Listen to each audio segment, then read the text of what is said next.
Ustaz, wanita apakah lebih baik sholat di tarawih di rumah atau di masjid? Yang benar, wanita yang terbaik sholat di rumah. Kata Nabi SAW, la tamna'u ima Allahi masajidallah wa buyutuhunna khairun lahun. Janganlah kalian melarang para wanita ke masjid, tetapi di rumah lebih baik bagi mereka. Wanita kalau sholat tarawih di rumah lebih afdal daripada kalau dia sholat tarawih di masjid. Seluruh keutamaan yang diperoleh laki-laki kalau ke masjid diperoleh juga oleh wanita tatkala di rumah. Contoh, lelaki kalau ingin dapat pahala 27 kali lipat, 27 derajat, dia harus ke masjid. Itu laki-laki. Dapat 27 derajat.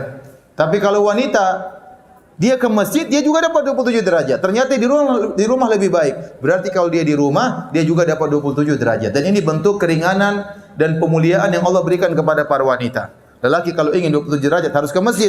Perempuan tidak perlu, di rumah sudah cukup. Lelaki kalau ingin salat supaya dapat pahala salat semalam suntuk, kata Nabi SAW, man shallama al-imami hatta yansarif kutiba lahu qiyamul laila. Barang siapa yang salat bersama imam sampai selesai, bagi dia pahala salat semalam suntuk. Ini laki-laki ke masjid.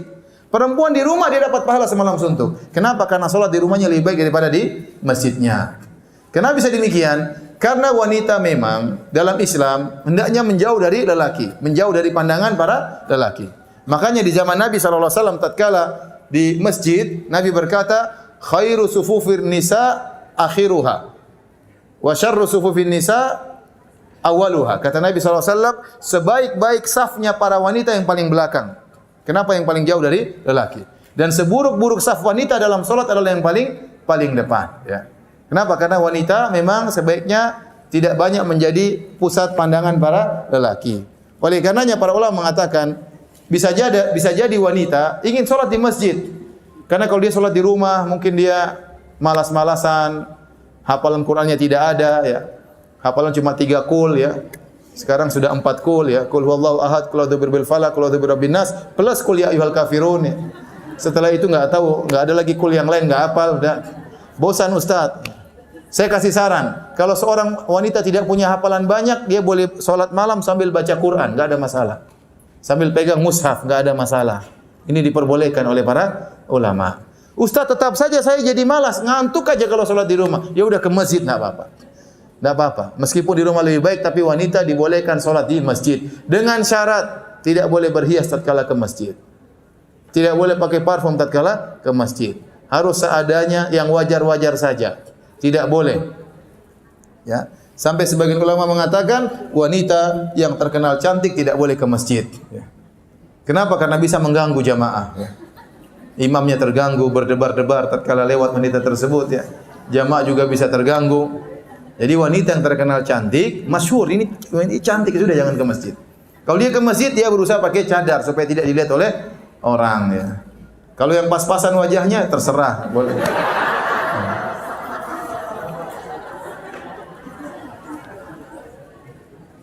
Ustaz, penyakit seperti apa sehingga dibolehkan tidak berpuasa? Penyakit secara umum ada 3 model. Penyakit pertama, penyakit yang tidak ada pengaruhnya, ya, dengan puasa tidak mempengaruhinya. Penyakit sederhana, ringan, maka seorang tetap wajib berpuasa. Contoh, penyakit panu, apa masalahnya puasa? Enggak ada masalah, ya. Penyakit jerawat, puasa aja enggak ada masalah, ya. Kemudian mungkin flu ringan, enggak ada masalah, ya. Batuk-batuk ringan tetap puasa, tidak ada pengaruh. Ini yang pertama. Yang kedua, penyakit yang kalau dia puasa akhirnya menunda kesembuhannya atau membuat semakin parah. Kalau dia puasa, kesembuhan penyakitnya tertunda atau semakin parah, maka ini dianjurkan tidak berpuasa. Meskipun kalau dia nekat puasa sah, tetapi dianjurkan tidak berpuasa. Nanti dia akan bayar tatkala dia sudah sembuh. Kata Allah, "Wa man kana minkum maridhan aw ala safarin fa iddatun min ayyamin ukhar." Barang siapa yang bersafar atau sakit, maka dia berbuka, dia ganti di hari-hari yang lain. Yang ketiga, penyakit yang tidak bakalan sembuh-sembuh.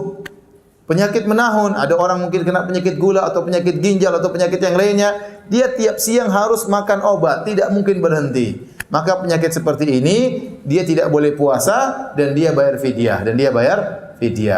Bisa dipahami?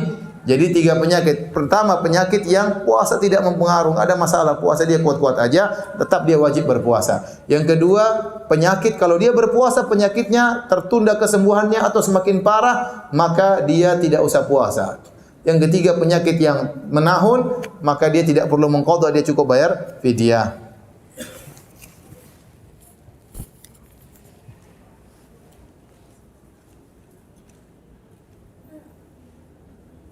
Ustaz pernah bilang dalam satu ceramah, hati itu bisa berkhianat. Misalnya pengen khusyuk salat tapi tidak bisa. Iya benar. Hati ini terkadang tidak bisa kita ingin, tidak bisa kita atur.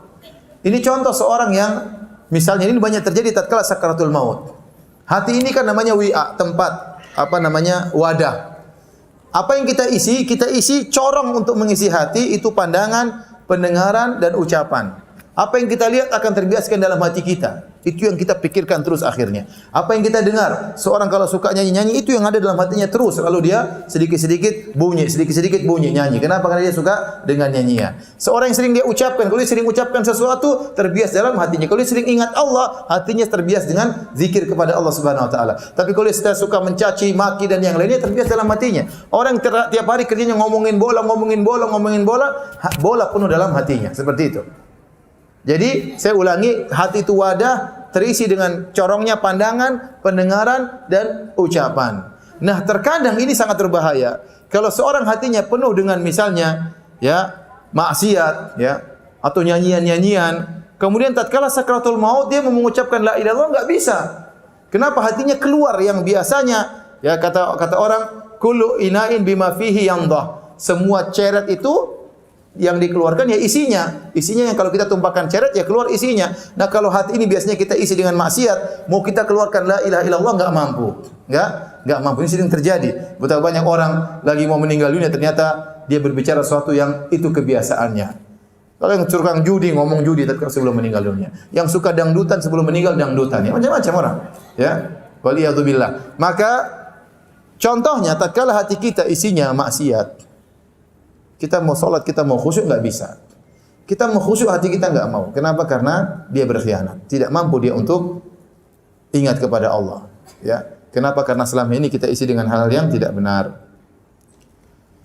Ustaz, bagaimana ciri-ciri yang orang mendapat Lailatul Qadar? Apakah bisa dirasakan saat itu atau sesudahnya? Saya tidak menemukan ciri-ciri khusus orang yang mendapatkan Lailatul Qadar. Tapi kalau orang selama 5 Lailatul Qadar itu malam yang berkah yang kita semua akan mengalaminya. Kita semua akan mengalami Lailatul Qadar. Yang cuma jadi pertanyaan bagaimana kondisi kita tatkala malam tersebut. Ada orang di malam Lailatul Qadar dia baca Quran, ada orang di Lailatul Qadar dia iktikaf, ada orang di Lailatul Qadar dia silaturahmi berbakti kepada orang tuanya, maka orang-orang itu tersebut beruntung. Sebaliknya ada orang Lailatul Qadar ternyata lagi bermaksiat, ada orang Lailatul Qadar lagi jalan-jalan di mall, itikafnya di mall. Ada orang Lailatul Qadar sedang nonton sinetron, ada orang Lailatul Qadar sedang nonton bioskop, macam-macam. Ada orang Lailatul Qadar berteriak gol, nonton bola Lailatul Qadar. Ya, seperti nonton bola 1000 bulan. Jadi setiap kita pasti dapat Lailatul Qadar. Tetapi bagaimana kondisi kita di malam tersebut? Apakah sedang beribadah atau tidak? Itu masalahnya. Apakah ada ciri khusus kalau kita dapat Lailatul Qadar? Mungkin saja. Mungkin ada mimpi, Allah berikan mimpi kepada kita. Ada perasaan kita tentram hari tersebut. Kok tiba-tiba kita semangat? Kok tiba-tiba maksiat kayaknya enggak enak? Itu kata para ulama firasat bahwasanya itu malam Lailatul Qadar. Tiba-tiba orang semangat di malam tersebut. Ini secara ciri-ciri yang disebutkan oleh sebagian ulama. Karena malam tersebut malaikat turun. Kata Allah, tanazzalul malaikatu waruhu fiha biizni rabbihim min kulli amr. Maka turunlah malaikat Jibril juga turun, malaikat dari langit turun ke bumi semuanya, ingin ikut hadir dalam keberkahan malam tersebut. Mereka melihat kaum mukminin, kaum mukminat, bapak-bapak, ibu sedang beribadah kepada Allah. Ada yang menahan kantuknya untuk baca Al-Quran, ada yang berusaha untuk salat malam, ada yang menangis di malam tersebut. Ini disenangi oleh Allah Subhanahu wa taala. Maka saya ingatkan ibu-ibu, kalau sudah masuk 10 malam terakhir, berusaha untuk konsentrasi ibadah. Makanya kalau mau beli barang-barang untuk lebaran, mau beli kue lebaran, mau beli tepung, mau beli gula, mau beli ikan, beli sebelum 10 malam terakhir. Masukkan semua ke freezer, ya. Benar ini, benar. Mau beli baju lebaran buat anak-anak, mau beli baju lebaran buat ibu-ibu, ya. Beli baju lebaran buat bapak, buat suami, beli sebelum malam 10 hari terakhir. Kenapa? Biasanya lebih murah ya. Kalau sudah lebih dekat lebaran semakin mahal. Beli sebelumnya sehingga tatkala 10 hari terakhir kita konsen untuk beribadah. Ya benar. Siapkan seluruhnya. Ustaz, saya mau beli sebelum 10 malam terakhir tapi suami saya gajinya belum keluar. Yaitu nasib, sabar kalau gitu. Tapi barang siapa yang punya simpanan uang, maka beli sebelum 10 malam terakhir. Ajak anak-anak ke mall beli baju, enggak ada masalah. Karena kalau sudah 10 malam terakhir, apalagi malam 27 itu malam yang paling diharapkan malam Lailatul Qadar. Arja lailatin, malam yang paling diharapkan malam Lailatul Qadar adalah malam ke-27. Makanya kalau sudah malam 27 di Masjid Nabawi, Masjidil Haram full orang. Karena mereka banyak yang meyakini Lailatul Qadar malam 27. Tapi yang benar malam Lailatul Qadar bisa malam yang lain. Yang penting malam ganjil. Tapi malam yang paling diharapkan malam 27. Maka berusaha untuk banyak beramal soleh di malam Lailatul Qadar. Boleh tidur enggak Ustaz malam Lailatul Qadar? Boleh, tapi jangan banyak-banyak. Nanti tidur siangnya aja. Siang baru tidur. Malamnya begadang. Tidur sebentar, minum kopi, begadang sudah. Salat, baca Quran, berzikir. Ngantuk lagi, minum kopi lagi, enggak apa-apa. Nanti siang baru tidur.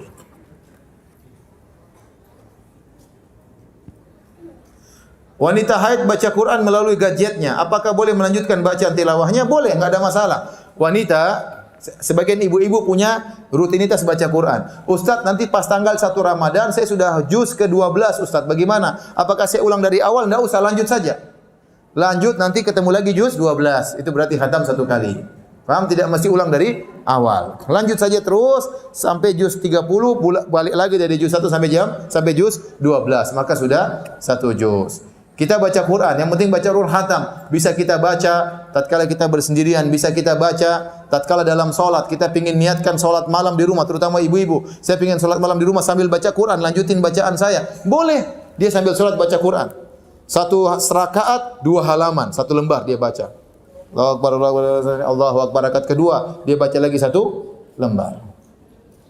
Kalau dia salat 11 rakaat, 10 rakaat berarti sudah 1 juz setiap malam dengan salat malam. Enggak ada masalah, boleh.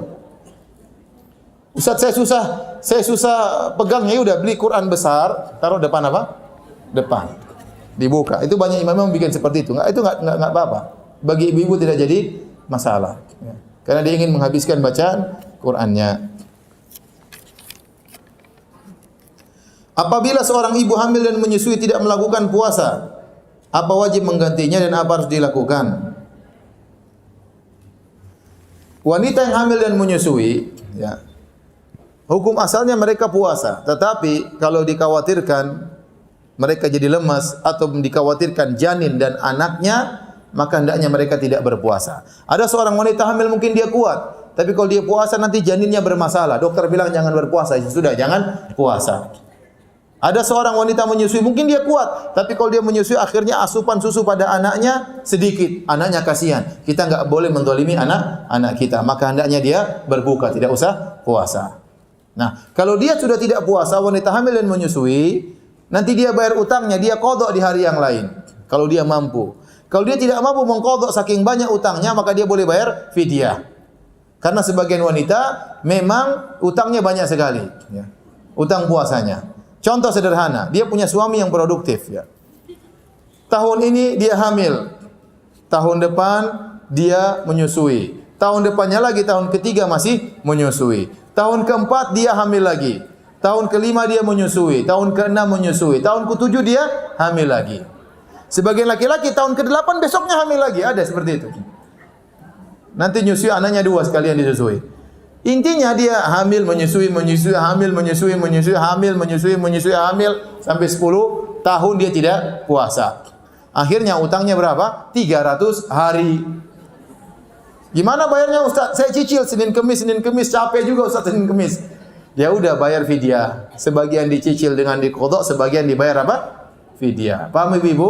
Kalau Ibu berat bayar fidyah. Tapi ingat bayar fidyahnya itu jangan di awal Ramadan. Fidyah itu tidak boleh kita bayar kecuali sudah terjadi sebab. Kita sudah batal baru kita bayar. Paham? Jangan kita bayar sebelum batal. Sama kalau kita melakukan pelanggaran ada kafarah, setelah melanggar baru kita bayar kafarah. Jangan kafarah dulu baru melanggar. Kalau bayar dulu baru melanggar ya bayar lagi. Paham? Jadi contoh, seorang wanita sudah 3 hari tidak puasa karena hamil atau menyusui, maka dia bayar fidyah 3 hari, paham? Atau dia tunda nanti di bulan Syawal, 30 hari dia tidak puasa karena hamil atau menyusui, sudah dia beli nasi bungkus 30 bungkus, dia bagi kepada orang miskin 30 orang. Cari tukang ojek lah, cari inilah orang di pinggir jalan lah, orang peminta-minta kasih. Sama air minumnya sudah sah. Itu fidyah. Fidyah 1 hari sekali makan. Boleh makan siang, boleh makan malam.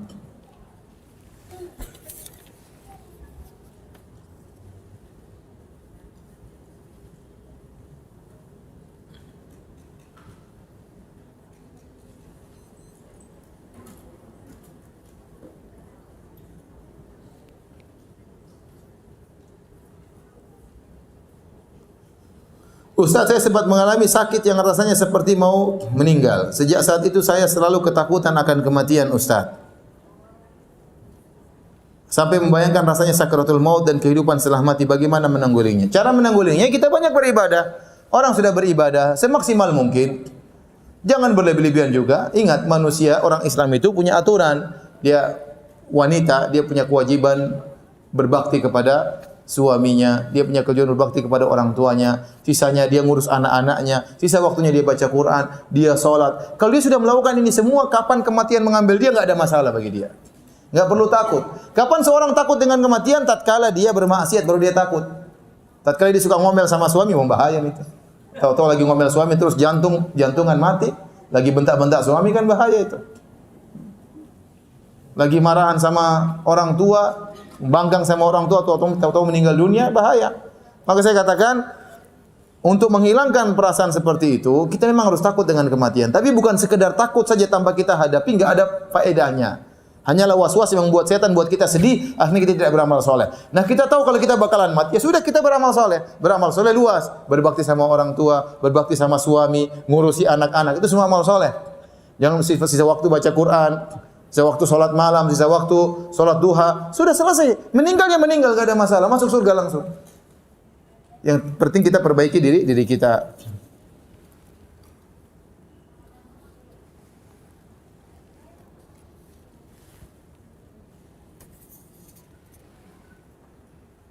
Sholat tarawih yang di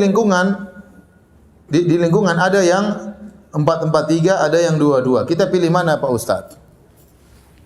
Saya rasa lebih afdal 2-2. Lebih afdal apa? 2-2. Benar ada sebagian kawan-kawan kita yang soalnya 4-4-3. Dia berdasarkan hadis Aisyah, Rasulullah SAW 4 rakaat, kemudian la tas'alu husnihinna wa tulihinna tsumma yusalli arba'an. Rasulullah SAW 4 rakaat, jangan kau tanya tentang panjangnya dan indahnya. Kemudian Rasulullah SAW salat lagi 4 rakaat, jangan kau tanya panjang dan indahnya. Kemudian 3 rakaat. Tapi para ulama telah menjelaskan itu Nabi waktu salat sendiri. Nabi salat sendiri berbagai modelnya. Di antaranya Nabi pernah salat 4-4-3. Di antaranya Nabi pernah 8 rakaat langsung. Tidak berhenti 8 rakaat, ya. Namun waktu Nabi ditanya oleh seorang sahabat, "Kaifa sholatul lail?" Ya Rasulullah, bagaimana salat malam? Rasulullah SAW katakan, "Sholatul lail masna-masna." Salat malam itu 2 rakaat, 2 rakaat. Maka kalau kita salat di jamaah ada imamnya, yang terbaik kita pilih yang 2-2. Karena itulah yang disampaikan Nabi kepada umatnya. Salat malam itu 2-2 rakaat, ya. Ini yang terbaik tentunya. Ustaz, bagaimana wanita iktikaf? Saya katakan tadi, wanita asalnya di mana? Di rumah. Dia boleh iktikaf, tetapi iktikaf cari tempat yang jauh dari lelaki. Kalau laki-laki lantai bawah, dia lantai atas misalnya, atau di belakang, ya. Kemudian syarat wanita iktikaf pertama harus minta izin suami. Karena keberadaan istri dalam rumah itu hak suami. Kalau suami bilang kepada istrinya, "Sayang, kamu enggak boleh keluar dari rumah," maka wajib dia taati. Bahkan suaminya enggak bilang pun dia harus di rumah. Makanya wanita kalau keluar rumah harus minta izin sama suami, terutama keluar rumah dalam waktu yang panjang. Pingin pengajian sampai 2 jam, 3 jam, kasih tahu suami, "Mas, saya mau pengajian nanti." "Oh, silakan sayang." Pingin ke mall apalagi bisa 4 jam, 5 jam, maka minta izin kepada suami. Karena di antara kewajiban istri adalah menetap di rumah. Suami yang kerja agar istrinya menetap di rumah, tidak perlu keluar rumah. Ya. Nah, demikian pula kalau seorang istri ingin iktikaf, maka dia harus minta izin kepada suaminya. Kalau suaminya izinkan, maka dia iktikaf. Kalau suaminya tidak izinkan, maka tidak boleh dia iktikaf. Ini yang pertama, harus minta izin suami. Yang kedua, tidak boleh ada kewajiban yang dia lalaikan. Bisa jadi seorang wanita ternyata punya banyak kewajiban di rumah, ngurus anak-anak, dia punya anak bayi, dia punya anak kecil, anak-anak harus sekolah, mungkin dia ngurus mertuanya, mungkin dia ngurus ibunya. Maka dalam kondisi demikian, yang kewajiban lebih dia utamakan daripada yang sunnah. Karena i'tikaf hukumnya sunnah, tapi merawat anak-anak, mengurusi anak-anak hukumnya apa? Wajib. Maka insya Allah dia niatkan untuk i'tikaf, dia sudah dapat pahala niat, dan ada yang perkara yang lebih utama dia kerjakan, yaitu menjalankan kewajiban.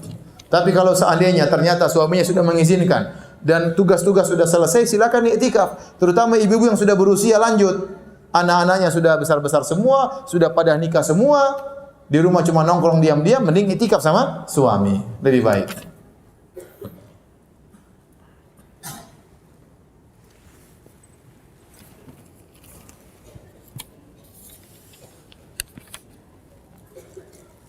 Ustaz, baca Al-Quran sebaiknya dengan baca artinya atau tidak? Tentunya sepakat lebih baik dengan baca artinya. Tapi kalau kita target kita baca Al-Quran khatam, ada sisa-sisa waktu yang kita gunakan untuk baca Al-Quran. Karena Al-Quran itu kalau kita ngerti artinya lebih indah. Ya, bagaimana saya dengar cerita dari seorang syekh guru saya, profesor di Madinah. Ada seorang wanita rapper terkenal di Perancis. Ya, tahu-tahu dia sakit, entah sakit apa, dia tergeletak di rumah sakit. Kebetulan perawatnya orang Islam. Perawatnya orang Islam, dia letakkan Quran terjemahan di meja orang tersebut, rapper tersebut. Ya. Saya nggak tahu namanya ya, karena saya juga nggak suka rap-rapan ya. Intinya, subhanallah wanita ini dia penasaran, dia baca. Akhirnya dia masuk Islam. Dia masuk Islam, kemudian alhamdulillah dia pergi ke Madinah sama suaminya, mampir di rumah guru saya tersebut, profesor tersebut. Artinya apa? Kalau kita ngerti Al-Quran itu pengaruhnya luar biasa. Pengaruhnya luar biasa. Maka saya anjurkan ibu-ibu baca Al-Quran, sempatkan juga baca apa? Tafsirnya, baca terjemahannya. Indah kok terjemahan Al-Quran itu indah. Kita baca maksudnya apa. Kalau kita nggak ngerti, buka tafsirnya. Bertafaqquh fid din, itu namanya bertafaqquh fid din.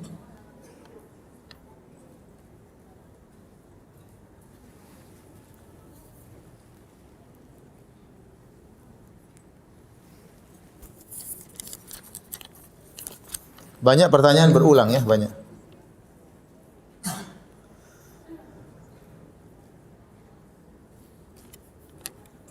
Ustadz, apakah kalau sudah bayar fidyah harus diwajibkan puasa lagi? Tidak, kalau wanita hamil menyusui sudah bayar fidyah, maka pendapat yang rajih tidak perlu puasa lagi. Sudah cukup fidyah tersebut membayar hutang puasanya.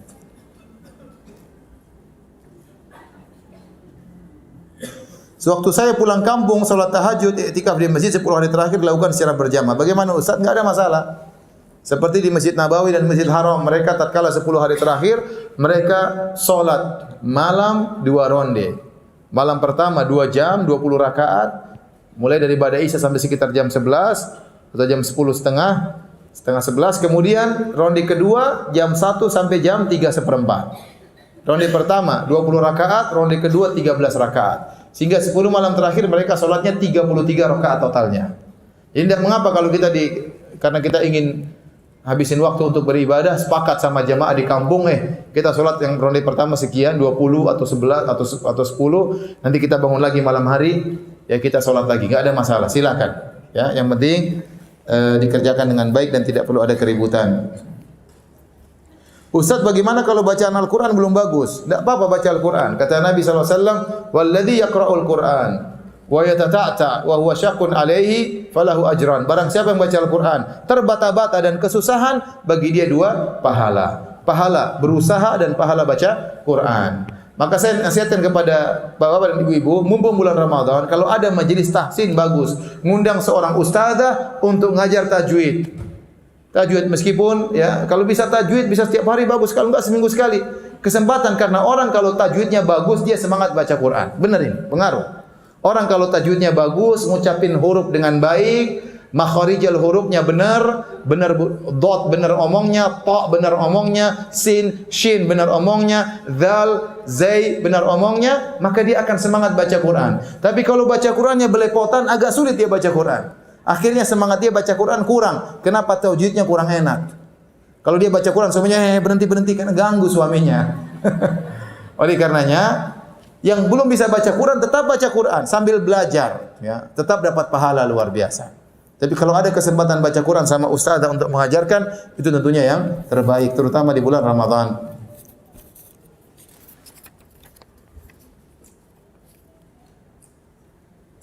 Pada soal salat tarawih, apakah harus membaca doa iftitah setiap kali takbiratul ihram? Setiap kali mulai salat disunnahkan, bukan diwajibkan. Disunnahkan baca doa iftitah. Seandainya enggak juga enggak apa-apa. Tapi apakah disunnahkan? Iya, setiap kali kita buka salat, 2 rakaat selesai, 2 rakaat lagi baca lagi doa iftitah dan seterusnya. Seandainya tidak dibaca karena imamnya langsung alhamdulillahirabbil alamin, ya sudah enggak usah dibaca, kita dengar imam. Karena sebagian imam Allahu Akbar, alhamdulillahirabbil alamin, arrahmanir rahim, langsung ya sudah, kita tidak usah baca iftitah, kita langsung konsentrasi dengar imam. Tapi kalau imam Allahu Akbar diam sebentar, kita baca iftitah. Jika ada Al-Qur'an yang ada terjemahannya, bolehkah disentuh? Intinya kalau Quran terjemahan, sebaiknya tidak usah disentuh. Tapi kalau tafsir iya. Kalau Quran itu masih Quran, ya. Para ulama mengatakan, kita lihat, ya. Kalau tafsir itu memang Qur'annya sedikit, tafsirnya yang banyak, maka itu yang boleh disentuh. Kalau terjemahan itu wallahu alam, terkadang Qur'annya besar, terjemahannya kecil-kecil, terkadang demikian, ya. Terkadang Qur'annya kecil, terjemahan yang banyak, ya. Jadi intinya kalau yang mendominasi terjemahan, maka itu terjemahan Al-Qur'an. Tapi kalau 55% mending tidak usah disentuh, paham? Tapi kalau buku tafsir enggak apa-apa dipegang. Karena itu buku tafsir, Al-Qur'annya cuma sedikit, isinya kebanyakan apa? Tafsir.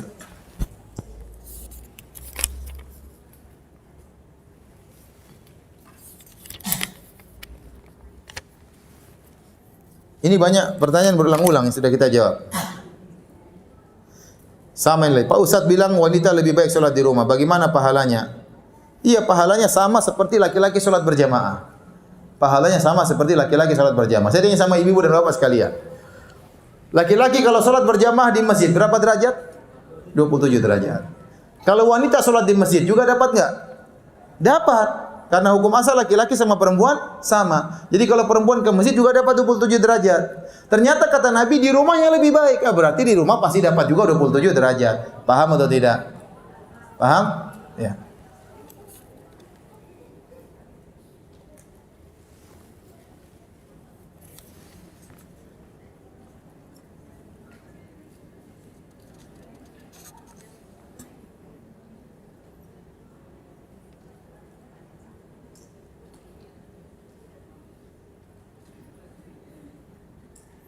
Dua kali Ramadan sedang hamil besar.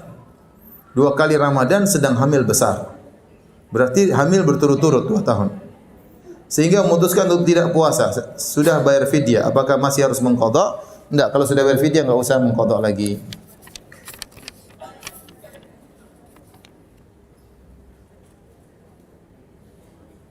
Apakah malam Lailatul Qadar itu hanya terjadi di suatu malam ganjil 10 hari terakhir pada bulan Ramadan di suatu tempat atau negara tertentu? Karena waktu dunia ini tidak sama, berbeda-beda. Pokoknya masing-masing sesuai dengan daerahnya, ya. Kalau mungkin Lailatul Qadar di Saudi sudah selesai, sini mungkin belum, atau sebaliknya, sini sudah selesai di luar Saudi belum, pokoknya malam ganjil. Pokoknya malam ganjil. Ya, kita berusaha malam ganjil sesuai dengan yang kita apa? Lihat. Itu urusan Allah Subhanahu wa taala. Kalau pemerintah sudah menentukan nanti dengan melihat hilal, ternyata Ramadan hari Rabu, berarti nanti malam sudah tarawih. Tapi kemungkinan Ramadan hari Kamis. Wallahu alam, saya enggak tahu, tapi kira-kira hari Kamis. Seandainya kalau hari Kamis berarti malam Ramadan malam pertama malam Kamis. Nanti tinggal hitung malam ke-21, malam ke-23, malam ke-25, malam ke-7, malam ke-29.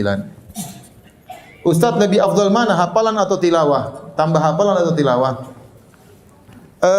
Saya rasa perbanyak tilawah. Hafalan tambahlah sedikit, tapi perbanyak apa? Tilawah. Kalau bisa gabung dua-duanya itu yang terbaik. Tambah hafalan sedikit, tapi perbanyak apa? Tilawah.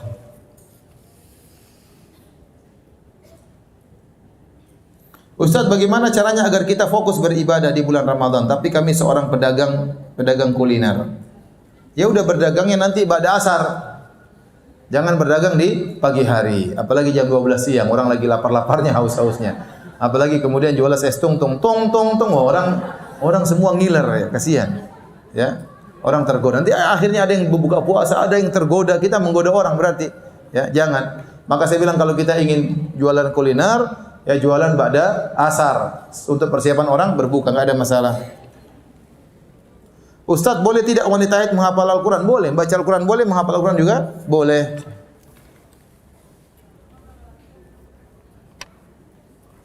Saya sedang mencoba memperbaiki diri karena saya tahu laki-laki soleh untuk wanita soleha. Namun pada kenyataannya saya masih suka terlambat subuh. Padahal sudah pasang alarm dan berniat dalam hati tidak ketika mau tidur. Apakah mungkin saya masih mendapatkan laki-laki yang soleh? Ya insya Allah, namanya kita sudah berusaha ya. Ini jomblo ya. Laki-laki soleh banyak, jangan khawatir ya. Laki-laki soleh banyak.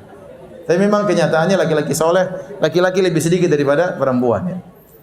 Banyak doa, banyak doa, banyak doa. Yang penting berusaha perbaiki diri. Allah tahu kita sudah berusaha. Taruh waker terlambat, jam alarm terlambat, Allah sudah tahu kita sudah berusaha. Makanya kita ambil sebab-sebab supaya tidak terlambat bangun subuh. Percuma pasang alarm jam 4:30 tapi tidurnya jam 2. Ya sama saja kalau begitu. Ya, kalau ingin bangun subuh, ya tidurnya jam 10. Nanti bangun 4:30 atau bangun jam 4 bisa sempat salat witir. Ya tidurnya jam 10. Tapi kalau malam kemudian nonton ini lihat akhirnya tidur jam 12, jam 1, ya bagaimana mau bangun subuh? Ya. Tapi kalau berusaha insya Allah bisa. Itu masalah kebiasaan. Masalah kebiasaan.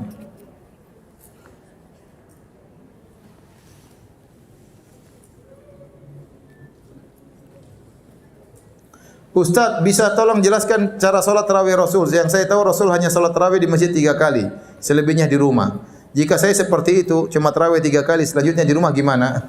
Enggak, Nabi SAW itu tarawih cuma 3 kali, tidak tiap malam karena Nabi takut diwajibkan. Ya Rasulullah SAW sebulan penuh tidak tarawih, beliau hanya tarawih tatkala tinggal 7 malam, berarti malam ke-23 beliau tarawih bersama para sahabat. Ya, kemudian beliau tarawih lagi malam 25 atau malam 26 beliau tarawih. Kemudian beliau tarawih lagi malam 23 atau malam 24 jadi 3 kali. Hari keempat para sahabat mengumpul semua, kata Nabi, saya tahu kalian tadi malam nungguin saya, tapi saya tidak mau keluar. Kenapa? Saya takut diwajibkan. Karena Nabi kalau sudah continue suatu amalan, bisa jadi Allah Subhanahu wa taala mewajibkan amalan tersebut dan itu memberatkan umatnya. Nabi tidak ingin memberatkan umatnya. Maka setelah Nabi meninggal dunia, enggak mungkin tarawih diwajibkan. Maka Umar bin Khattab kemudian tarawih tiap malam. Maka Anda ikuti yang dijalankan oleh Umar bin Khattab radhiyallahu taala anhu. Jangan seperti sebagian orang ya. Dan ini terjadi sebagian orang. Yang penting kita tarawih malam pertama, malam tengah sama malam terakhir. Sudah mewakili. Ini enggak. Ada orang seperti itu.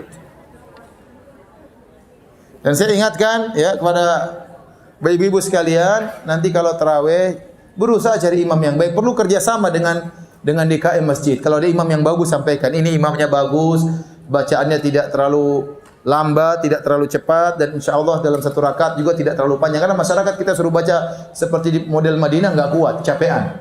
Ya, apalagi kalau bacanya nggak enak, gelisah di belakang. Ya udah, ya sudah, cari imam yang bacanya enak, yang sholatnya tumaknina. Kalau ternyata di masjid kampung ada imam sholatnya cepat-cepat, kasih tahu sama DKM, Pak, kita nggak nikmat seperti itu. Sunnahnya bukan demikian. Masa sholat cepat-cepat ya? Karena di Indonesia ada orang hobinya sholatnya seperti itu, dikasih tahu ngeyel. Ini tradisi nenek moyang kami. Itu tradisi yang salah, harus diganti. Jangan dipertahankan. Ya. Nenek moyang para sahabat lebih bagus daripada nenek moyang ini. Ini salah, harus diperbaiki. Sebagian orang seperti itu. Saya ingin sholat di masjid sana. Kenapa Al-Fatihahnya 1 nafas? Masya Allah. Ada enggak yang Al-Baqarahnya 1 nafas? Kalau ada saya mau ke situ. Dan memang Indonesia memang telah memecahkan rekor dunia ya.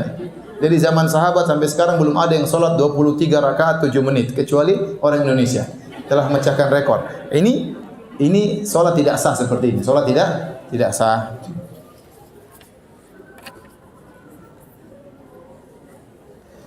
Saya pernah pergi umroh, suatu saat saya harus pergi umroh lagi dalam rangka mendampingi orang tua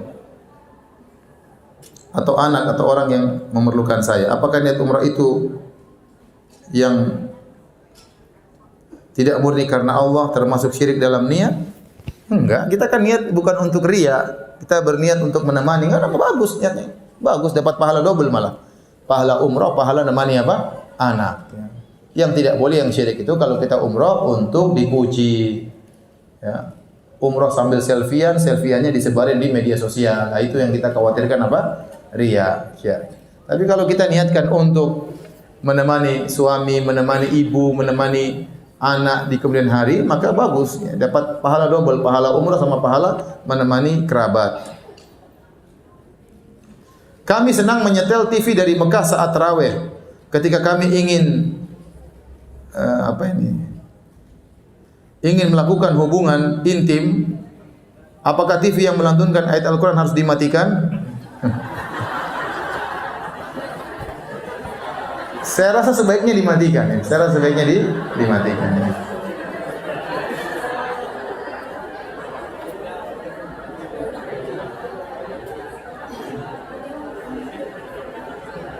Seandainya rumah sepi, boleh nggak iktikaf di rumah? Nggak boleh. Iktikaf itu di mana? Masjid. Ya. Iktikaf di masjid. Ya. Antum aqifuna fil masajid, dan kalian iktikaf di masjid. Jadi tidak boleh iktikaf di rumah. Kalau seorang istri ingin iktikaf di masjid, tapi suami menyarankan di rumah saja, bagaimana? Ya di rumah saja. Taat kepada suami adalah hukumnya wajib. Ya udah, jangan iktikaf, enggak usah iktikaf. Tapi masih ada 5 menit, kalau ada yang bertanya saya persilakan, langsung boleh.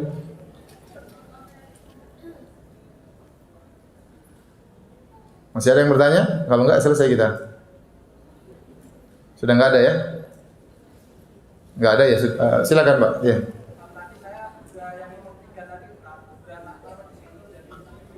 Apa? Mungkin enggak kebaca kali. Pertanyaannya apa Pak? Silakan.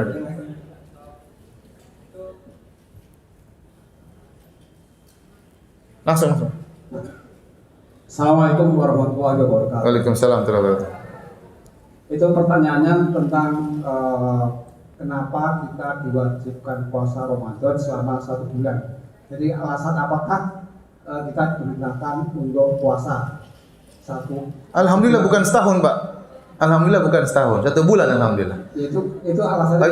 Itu urusan Allah Subhanahu wa taala. Sama seperti kenapa kita salat 5 waktu, kenapa salat zuhur 4 rakaat. Seandainya syariat menjelaskan kenapanya, kita akan jelaskan. Tetapi qadarullah, setahu sepanjang ilmu saya tidak ada penjelasan kenapanya, ya. Jadi seperti itu. Itu hikmahnya Allah pilih 1 bulan toh. Allah tidak lebih daripada itu, mungkin supaya meringankan. Makanya Allah mengatakan ayyaman ma'dudat, hari-hari yang terbilang, hanya sebentar. Tidak lama. Seandainya kita disuruh puasa 1 tahun, mampus kita ya. Alhamdulillah. Oke, yang kedua itu mengenai. Oh, ada 2 lagi, silakan. Itu ada 3 pertanyaan. Oh, alhamdulillah bukan 5 ya.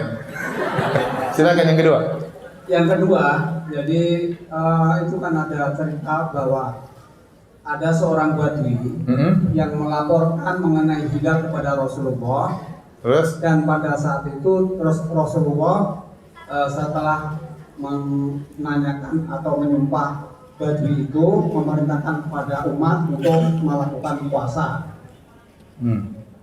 Nah, ini pertanyaan saya mengenai hilal tadi. Jadi hilal yang disampaikan oleh seorang badui itu pun diterima oleh Rasulullah setelah Rasulullah menanyakan kebenaran atau dengan sumpah bahwa badui itu benar-benar mulia. Ya, dengan perkembangan yang sekarang Ustaz, ya. Dengan adanya perhitungan astronomi, Hisab. Ya, itu kan bisa ditentukan hisab. Tapi kebanyakan dari umat ini meragukan dengan adanya hisab itu, dan dia tetap berpatokan kepada Melihat hilal. Ya, melihat hilal. Ya, Pertanyaannya? yaitu sekarang kan begini. Pertanyaannya apa Pak? Pertanyaan saya, dari Rasulullah yang menerima informasi dari seorang badui, yang notabene badui itu ya terus ya itu aja diterima. Nah, sekarang dengan adanya kecanggihan, siapa Pak ya? Oke. Tidak diterima. Ya, tidak diterima. Iya. Karena bedanya badui itu melihat, enggak menghisab. Itu bedanya. Karena badui tersebut melihat, tidak menghisab. Yang disyariatkan dalam penentuan 1 awal Ramadan adalah dengan melihat hilal. Bukan adanya hilal. Hisab itu hanya bisa menentukan hilal ada atau tidak. Tetapi yang menjadi patokan adalah terlihat atau tidak. Bahkan dalam banyak hadis Rasulullah SAW mengatakan, fa in gumma alaikum, kalau hilalnya ada tapi terhalangi awan, Sya'ban 30 hari. Sama seperti kata Nabi SAW, wa in hala bainakum wa bainahu sahab, kalau ada hilal dihalangi oleh awan, sempurnakan Sya'ban 30 hari. Ini dalil bahwasanya jadi patokan bukan adanya hilal, tapi apa terlihatnya hilal. Jadi terlihat sama seperti gerhana. Gerhana itu Pak, secara astronomi kita tahu ada gerhana. Tapi kalau ternyata di kampung kita semua mendung, nggak kelihatan gerhana, nggak ada sholat gerhana. Kenapa? Karena tidak kelihatan. Ya, jadi yang jadi patokan adalah terlihat atau tidak. Dan di zaman Nabi sudah ada orang ahli hisab. Sudah ada zaman sahabat, sebagian sahabat ahli hisab. Banyak orang Romawi masuk Islam, kemudian orang Persia mereka juga ahli hisab. Namun mereka tidak menjalankan praktek hisab. Hisab itu membantu untuk menentukan mungkin terlihat atau tidak. Membantu, tapi bukan menentukan. Paham Pak ya? Jadi hisab itu membantu. Contoh, seperti tahun ini sebagian organisasi mengatakan nanti malam hilal -2 di bawah cakrawala setelah terbenam, maka nggak mungkin kelihatan. Menurut apa? Hisab. Ini membantu, kemungkinan besar tidak kelihatan hilal. Tetapi tetap kita harus melihat hilal karena itu perintah Nabi sallallahu alaihi wasallam. Ya, kemudian contoh di tahun yang lain kata sebagian organisasi, hilal menurut hisab kami akan nampak 2 derajat di atas cakrawala. Ini sangat mungkin tapi sangat tipis kelihatan atau tidak. Maka orang suruh lihat, kalau terlihat puasa, kalau enggak puasa. Dan terlebih lagi ternyata orang-orang yang pakar hisab ternyata ada khilaf di antara mereka. Ada 4 metode hisab. Ada 4 metode hisab. Ini ditulis dalam buku-buku hisab. Oleh karena yang pernah terjadi di Arab Saudi, ada sebagian ahli hisab mengatakan tahun ini tidak mungkin terlihat hilal. Ternyata penduduk Saudi melihat hilal. Ternyata penduduk Saudi melihat apa? Hilal. Ya, jadi intinya hisab itu ilmu kemajuan teknologi, sangat membantu kita untuk bisa mengetahui hilal sudah ada atau belum, tapi untuk menentukan satu Ramadan hilalnya harus terlihat atau tidak. Bahkan kalau hilalnya ada terhalangi awan, tidak bisa satu Ramadan.